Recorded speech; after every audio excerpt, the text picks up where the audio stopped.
ఇప్పుడే జీ5 app download చేయండి. చూడండి మీ ఫేవరెట్ టీవీ షోస్ ఎప్పుడైనా ఎక్కడైనా. అవని విగ్రహం కోసం సిరిపురం వెళ్ళింది కానీ ఫలితం లేకుండా పోయింది. అందుకే ముందు అమ్మ వాళ్లకు నిజం చెప్పేద్దామని నేనే అవనికి నచ్చజెప్పి తీసుకొచ్చాను. మీరొచ్చి ఎందుకు అడ్డుపడ్డారు వదినా? ఏది జరిగితే అది జరుగుతుంది, ఎలాంటి శిక్ష పడినా భరిస్తాను అనుకుని వచ్చాను. నువ్వెందుకు చేయని తప్పుని మీద వేసుకుని అందరిలో దోషమయ్యావు? కొంతమంది గోరంత మేలు చేస్తే వారికి కొండంత పేరొస్తుంది. ఇంకొంతమంది కొండంత త్యాగం చేస్తే చిటికెడంత పేరు కూడా రాకుండా అవమానం జరుగుతుంది. ఈ ఇంట్లో ప్రస్తుతం నీ పరిస్థితి అలా ఉంది. ఆ దుర్మార్గురాలు ఎక్కడికక్కడ చెయ్యాల్సిన చెత్త పనులన్నీ చేసుకుంటూ మీ అత్త దగ్గర చాలా మంచిదాన్లా ఉంటుంది. కానీ నువ్వేమో జీవితాన్ని ధారపోసి కుటుంబం కోసం త్యాగాలు చేస్తూ చెడైపోతున్నావు. నువ్వైతే పల్లెటూరికి చాలా ఆశతో వెళ్ళావు గాని ఆ దేవుడికి నీ మీద అంత జాలి దయ ఎందుకుంటాయి? అందుకే నువ్వు సిరిపురం నుంచి తిరిగొచ్చేసరికి ఇలాంటిదేదో జరుగుతుందని ముందే ఊహించాను. అందువల్లే నేనిక్కడికి సమయానికి రాగలిగాను. నువ్వు అనవసరంగా అత్తయ్య చేతిలో చెంపదెబ్బతిన్నావు, అందరితో మాటలు అనిపించుకున్నావు. చాలా బాధగా ఉందక్కా. నిన్ను బయటికి గెంటేయడానికి ఎప్పుడు అవకాశం దొరుకుతుందా అని ఆ నిహారిక 24 గంటలు ఎదురుచూస్తూ ఉంటుంది. అలాంటి దానికి విగ్రహాన్ని నువ్వే తీసావని తెలిసిందంటే అది ఊరికే ఊరుకుంటుందా? అందుకే నా పేరు చెప్పుకున్నాను. తప్పు చేసింది నేనని ఒప్పుకున్నాను. నా కూతుర్ని కాపాడ్డానికి నువ్వు ఎంత చేశావో నాకు తెలుసు. ఇప్పుడు నీ కోసం నేను ఏం చెయ్యడానికైనా సిద్ధమే. శ్రీకర్ నిన్ను అర్థం చేసుకున్నట్టు ఈ ఇంట్లో ఎవరూ నిన్ను అర్థం చేసుకోరు.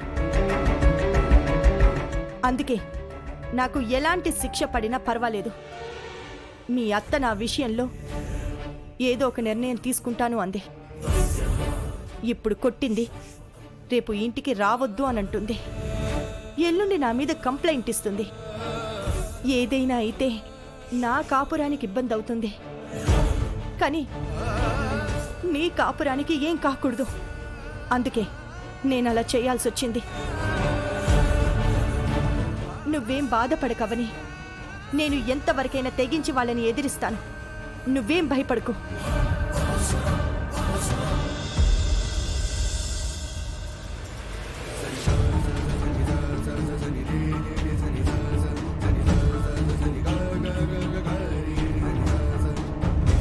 పాపను విగ్రహంను రెండింటినీ కాపాడుకున్నాను అని ఎంతో సంతోషంతో ఉన్నదాన్ని. ఒక్కసారిగా అంతా ఇలా అయిపోతుందని అనుకోలేదు. ఏది జరగాలని రాసి పెట్టుంటే అదే జరుగుతుంది. నువ్వింకేం ఆలోచించకు. విగ్రహం విషయంలో మాత్రం నోరు జారకు. ఆ నింద నా మీదే అలా ఉండిపోని. పాప కిడ్నాప్ దగ్గర నుంచి ఫారిన్ వాళ్ళు విగ్రహం అడగడం, ఇప్పుడు విగ్రహం మారిపోవడం వరకు ప్రతి దాంట్లో ఆ నిహారిక హస్తం ఉందని నాకు ఇంకా అనుమానం పెరిగిపోయింది. ఆ గజ దొంగని పట్టుకోండి. అందరం సమస్య నుంచి బయటపడిపోతాం.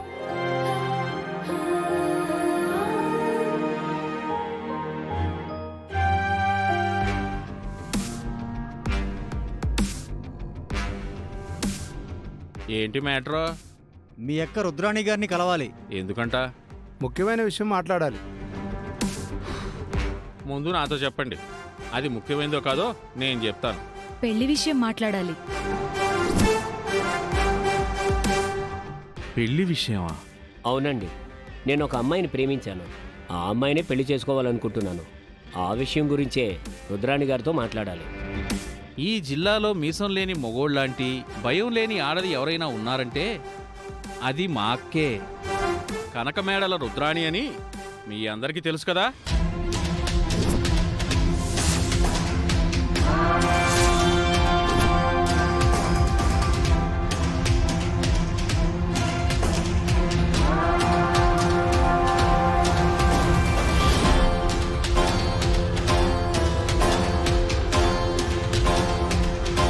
రుద్రాణి అడుగుల చప్పుడు పులి అడుగుల చప్పుడు లాంటివని కూడా మీ అందరికీ తెలుసు.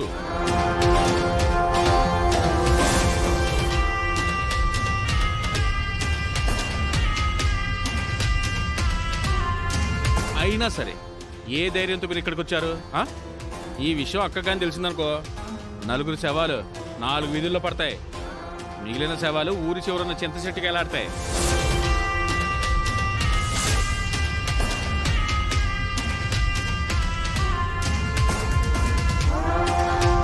పెళ్లి గురించి మాట్లాడడానికి వచ్చి సావు దాకా తెచ్చుకోకండి.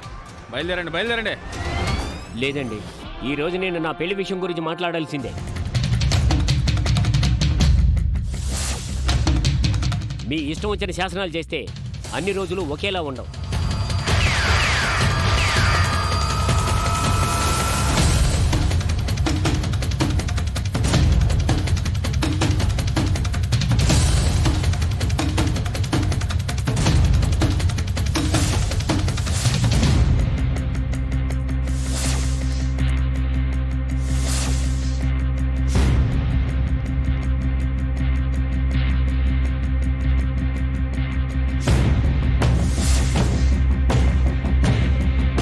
రుద్రాణి గురి తప్పిందనుకుంటున్నారా? లేదు, తప్పించాను.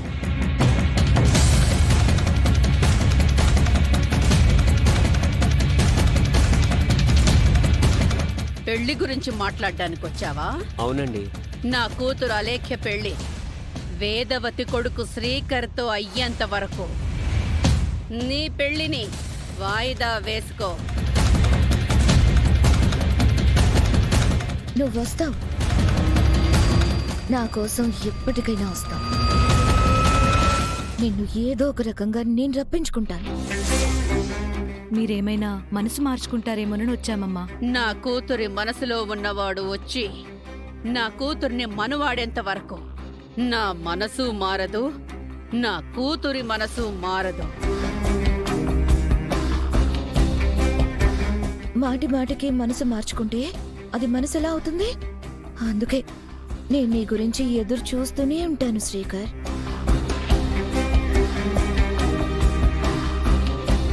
చెట్టుకి వేలాడుతున్న తాళి నా కూతురి మెడలో పడిన తరువాతే గుడి తలుపులు తెరుచుకుంటాయి.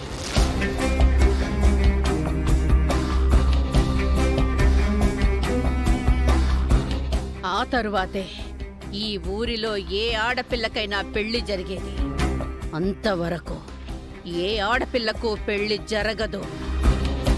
నా మాట కాదని జరిపించారంటే పెళ్లి పీటలు దిగగానే పాడెక్కుతుంది. అత్తారింటికి చేరకముందే శ్మశానానికి చేరుతుంది. జీ5 యాప్ డౌన్లోడ్ చేసి అన్ని ఎపిసోడ్స్ పూర్తి ఉచితంగా చూడండి.